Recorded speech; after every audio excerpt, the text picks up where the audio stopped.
Antes de trabalhar no calçado, eu era um guri muito levado, sabe? Meu pai vivia me escuraçando porque eu corria dentro da fábrica dele, que ele tinha uma fábrica de saltos, cepas, cadeiras, chamada Klein Henkel, onde ele tinha mais outros 2 sócios. E eu vivia correndo para cima e para baixo dentro daquela fábrica, brincando com os funcionários, esculhambando dentro da fábrica. Eu era um guri levado, eu vivia levando xingão do meu pai, né? Até que em dado momento da vida dele surgiu uma oportunidade de ele e mais outros 3 sócios fundar a Grins, né? E aí ele me falou para eu ir lá carregar tijolo para construir a fábrica, né? Daí eu estava ocupado e ajudei a carregar tijolo para construir o primeiro prédio da Agrins. E na época era Kaiser Grins, que é hoje a Piccadilly, né? E dali depois eu acabei ficando junto ali, fiquei me inteirando no sapato, continuei a minha trajetória ali, muitos anos sempre ao redor do calçado, e acabei tomando gosto e fazendo desta profissão a minha vida profissional. Tanto é que eu sempre brinco, né? Se eu soubesse fazer outra coisa como eu imagino que eu sei fazer sapato, eu trocaria na hora, mas eu só sei fazer sapato. Então, é nesse segmento que eu estou, né? Era o sonho da minha vida, né? Entrar para a aeronáutica na época, quando eu fiz 18 anos, eu caí para o exército, eu tive que servir exército e depois eu não tinha a oportunidade de ir para a aeronáutica, mas era o sonho da minha vida ser piloto de avião. Desafio eu sempre gostei, sabe? Eu nunca imaginei dentro do setor de calçados não haver desafio, porque são 2, 3, 4 vezes, naquela época, no início, também era 2 coleções por ano, mas eram mudanças assim radicais, né?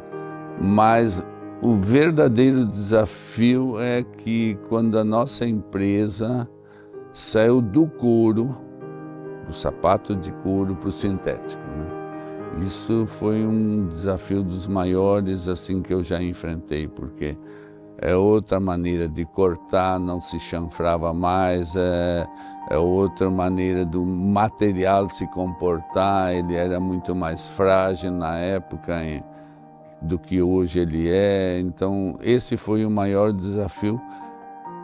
Naquela época, digamos na década de 50, 60, 70, eu me lembro muito bem, as pessoas vinham do interior, vinham da roça, da colônia, né? Onde eles tinham que plantar, tinham que colher, fosse sol, fosse chuva, sabe? E eles não tinham garantia de colheita e também não tinham garantia de salário. Então era muito bom vir por uma indústria, não tinha o sol na cabeça, não tinha a chuva na cabeça, e tinha ainda um salário garantido e podiam, em sábados e domingos, fazer uma pequena plantação. Hoje isso não existe mais, essas pessoas não têm mais essa migração interna. As pessoas já nasceram nessa localidade, então elas não conhecem as intempéries do tempo, da colheita, tal como era aquelas pessoas naquelas décadas. Então hoje não existe mais aquela vontade de ir para a fábrica para ter uma garantia de serviço, porque por si só o próprio governo incentiva a ficar em casa. Então, hoje o maior concorrente da mão de obra, das empresas, do comércio, dos bens de serviço, da indústria, é o próprio governo, com as benécias que ele dá. Sempre tivemos, sindicato e empresas, um bom relacionamento. E esse relacionamento, ele se sobrepõe muitas vezes até em algumas dificuldades.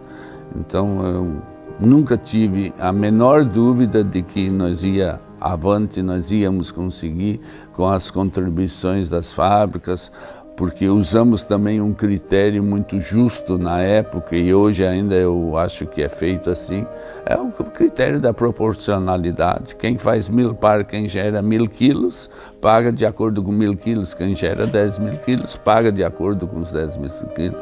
Isso eu acho que está muito transparente para e todos os presidentes que me antecederam e depois de mim também, eles usam um critério de bom senso de administrar o sindicato dentro do compartilhamento de ideias com os demais, as demais empresas também.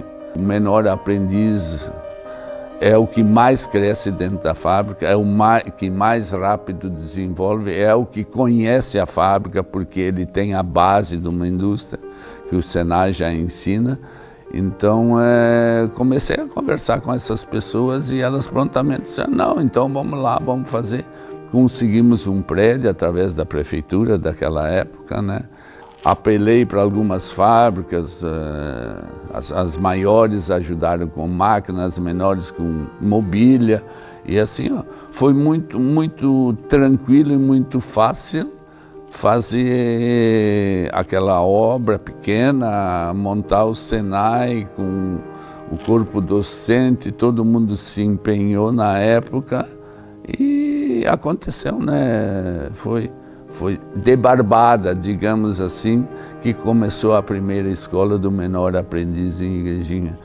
E, posteriormente, não estando mais satisfeito com o tamanho, o prédio, começamos a ir atrás de um prédio maior e isso nós conseguimos, então, com o presidente da época, o Heitor Miller, era o presidente da Fiergs, e conseguimos com ele uma construção de 3 pavilhões que só saíram 2. E eu acredito que o atual presidente vai se sensibilizar para, uma vez por todas, fazer a terceira parte, que é a maior parte das salas de aula, né? Que o presidente Cláudio Bier faça a liberação para a construção para terminar o terceiro prédio, que é só de sala de aulas, porque existe uma demanda para o número de inscritos e a área comum já está sendo quase que 100% ocupada como sala de aula. Então vai aí o apelo ao presidente Cláudio Bier que libere para podermos terminar, uma vez por todas, a construção dessa escola do Senai de Igrejinha. Rever os processos e rever todo o dia, porque todo dia existem novas oportunidades, todo dia tu tem um aprendizado. E diretor industrial, tira a bunda da cadeira, vai para a fábrica, vai cuidar do teu negócio. Não adianta querer ser diretor industrial sentado num escritório no ar-condicionado, porque quem não conhece a sua fábrica não vai ficar com essa fábrica para ele eternamente ou para a família. Se você não sabe fazer sapato, se você não vai cuidar do que é seu, outro vai tomar conta. Então, de novo, diretor industrial, tira a bunda da cadeira e sai do ar-condicionado. Vai conhecer a tua fábrica, vai ver os problemas, ajuda a resolver, dialoga com teus funcionários, com teus gerentes, com teus líderes e com o próprio funcionário. Ele sabe o que fazer, como fazer, mas fala com ele. Bom, eu posso falar desde a década de 50, 60, né? O que tinha no Vale, a não ser comércio muito forte em Taquara? Eu me lembro que tinha serrarias em Igrejinha, tinha matadouros, tinha armazém, mas não gerava emprego, era uma vila pequena. Surgiu o calçado com os empresários, a maioria vindo do interior, para para construir uma vida, ter uma vida melhor para si e para sua família. E seu Almiro sempre falava de que ele queria uma fábrica para gerar emprego, para a família dele ir melhor e as pessoas ter onde trabalhar e onde ganhar dinheiro. Gostaria que alguém me contestasse de que se o Vale do Rio dos Sinos não foi construído em cima do sapato. Veio do sapato. Nossa família, sim, tudo que tem veio do sapato. Tudo que eu tenho é do sapato, é da fábrica do sapato, é da indústria do calçado. Todos os nossos funcionários, tudo, a cidade, as casas que existem, veio do calçado. Sim, comércio, serviços, também veio parte do sapato e parte do desenvolvimento das pessoas, sim, mas aonde tem indústria, tem emprego, tem salário e tem garantia de pagamento das coisas que são compradas, né? Por causa disso também, um pouquinho mais longe, que eu sempre falo assim, por que tu te envolve no sindicato? Por que tu te envolve no SESI, no Senai? Porque eu estou devolvendo um pouco daquilo que eu tenho, como família, como pessoa, daquilo que eu adquiri, eu tenho obrigação de devolver para o sapato.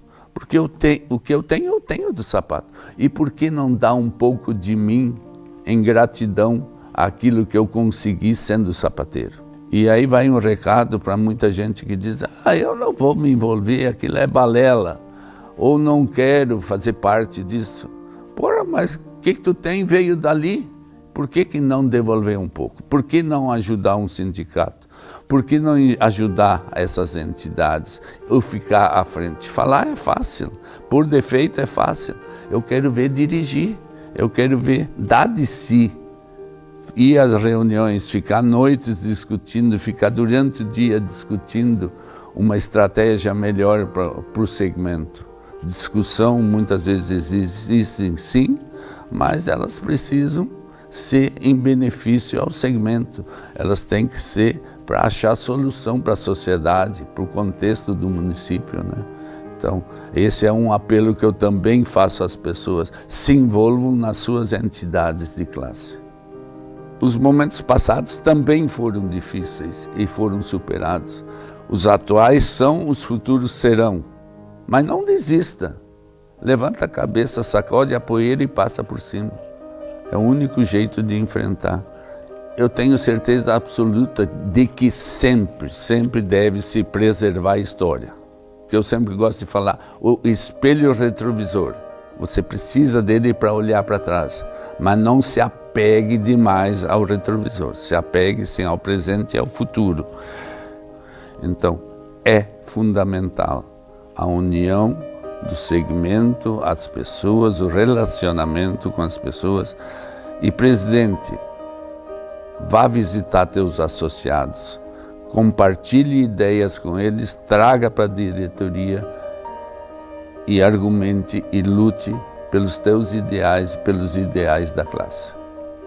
Bom, eu acho que a admiração em relação ao Renato Calçadista é a inovação de todo ano, a dedicação com pessoas, né?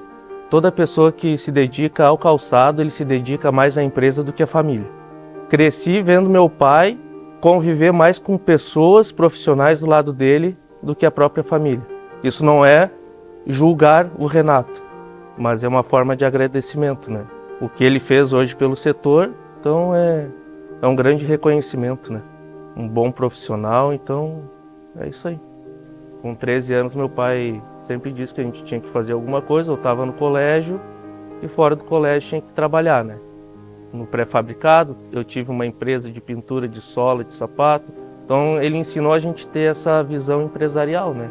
Empreendedor. Hoje, no ramo que eu segui, que é com agricultura e pecuária, né? Mas a forma de gerir, gestão de pessoas, a gente acreditar, todo o trabalho dele, a forma que ele se dedicou ao calçado, também influenciou no que eu estou me transformando, na pessoa que a gente está se transformando, né? Porque uma coisa que ele ensinou pra gente é, a gente sempre está aprendendo, mas foi o que eu consegui absorver dele.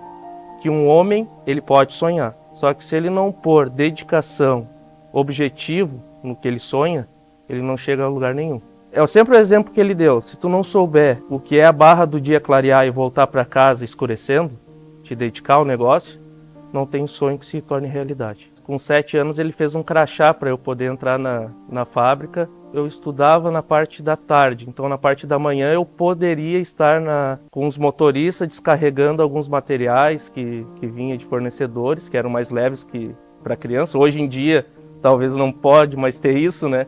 Mas é uma coisa que eu me lembro, assim, eu ajudava assim, tanto na parte do calçado quanto na parte de pecuária também, que ele tinha tem uma propriedade. Então, no final de semana, ele levava a gente para limpar campo, para ajudar no gado. Então, estava sempre ensinando a gente, né, a prosperar e trabalhar. Quando a gente enxerga alguma propaganda ou vê o que a Piccadilly se transformou e saber que o pai da gente tem participação naquilo e não é pouca, todos eles se dedicaram 100% para ela chegar onde chegou hoje, né? Então, com certeza, tem orgulho, tem pessoas que perguntam, né? Ah, teu pai faz parte? Faz. Tem até uma história que ele conta que o primeiro prédio de alvenaria, ele tinha, não lembro agora se era 10 ou 13 anos, ele botava tijolo no carrinho para levar para o pedreiro fazer a parede. Com certeza, é muito orgulho, né? Por causa que o que ele fez, a gente está podendo, né, seguir nossos caminhos. Difícil.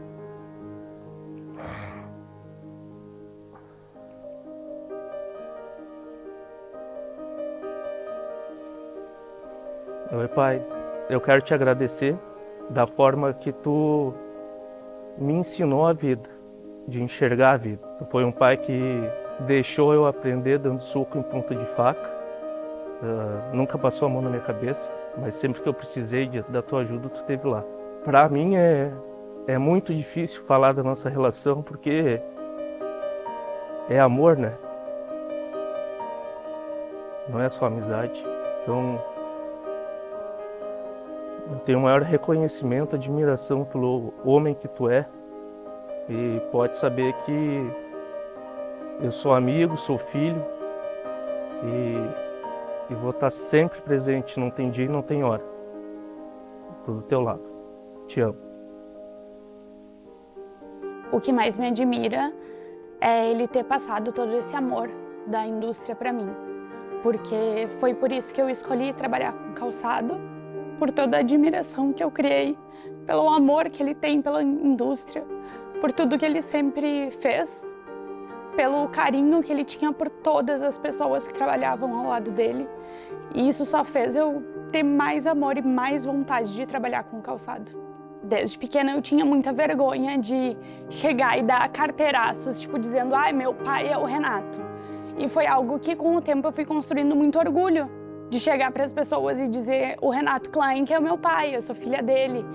Porque sempre me deu muito orgulho de saber que o meu pai representava tantas entidades, tantas empresas, né, trabalhando com o sindicato. Eu me lembro de quando criança visitar ele no trabalho para conhecer um pouco e os meus olhos brilharem com tudo que ele fazia, não só como diretor industrial, mas também na parte do sindicato. Eu me lembro de vários eventos que tinham, que ele me trazia junto e que aquilo me enchia os olhos, me admirava muito tudo que ele estava fazendo pela comunidade. Ainda mais por esse trabalho ser voluntário mesmo. E isso me chamava muita atenção, porque ele não era obrigado a estar aqui.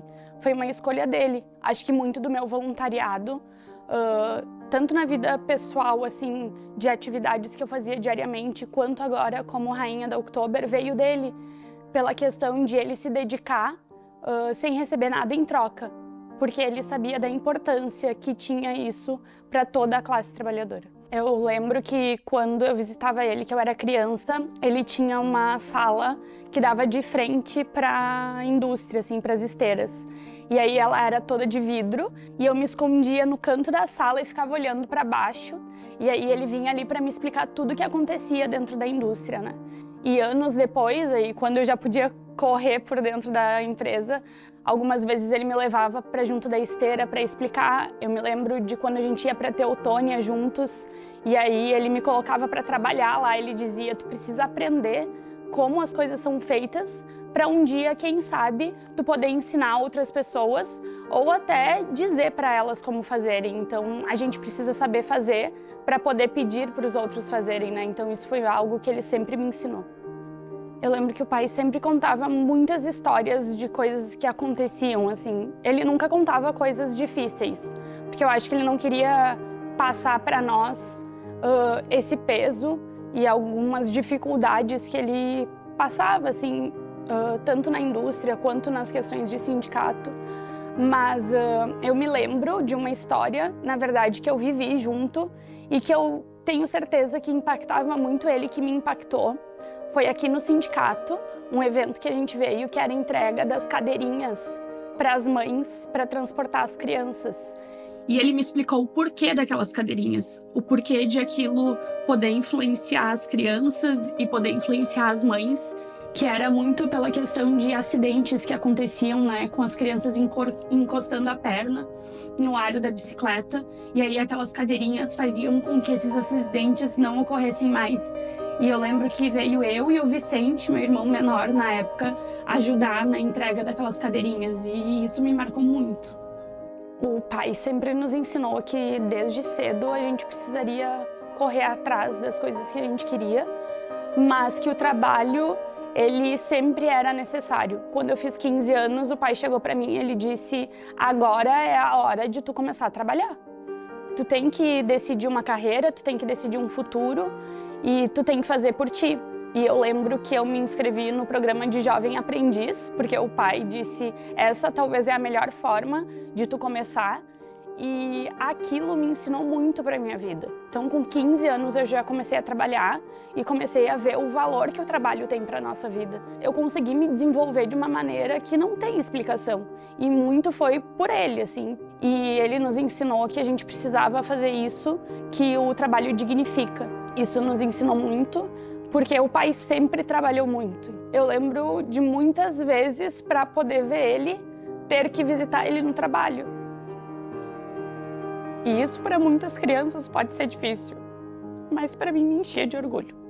Me enchia de orgulho quando a gente chegava numa loja e ele pegava aquele produto na mão e começava a admirar ele. E aí ele me comentava como se tinha alguma dificuldade no processo, como tinha sido, tudo que eles tinham passado para conseguir construir aquilo.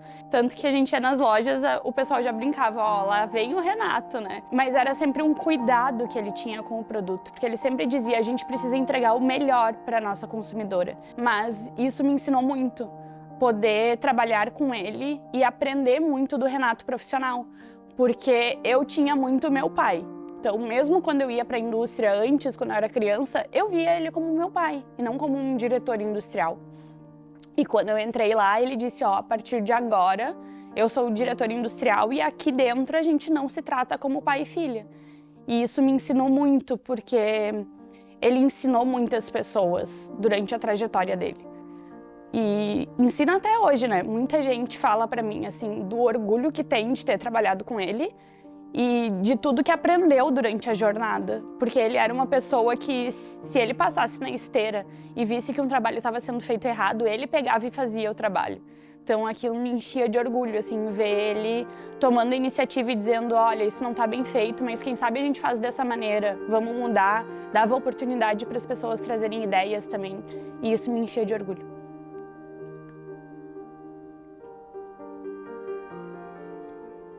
Durante todos esses anos, acho que foi sempre muito difícil pra gente falar e dizer. E nos últimos anos, o meu pai vem me ensinando muito sobre a gente demonstrar. Ele era sempre uma pessoa que todo mundo dizia que ele era muito fechado, muito duro. E nos últimos anos, ele vem amolecendo essa casca dele e demonstrando todo o amor e carinho. E eu tenho muita admiração por ti, pai. Por tudo que tu construiu, muito do que eu sou hoje, eu aprendi contigo, me inspirei em ti e espero estar dando um pouquinho de orgulho do quanto tu dá pra nós. Te amo muito.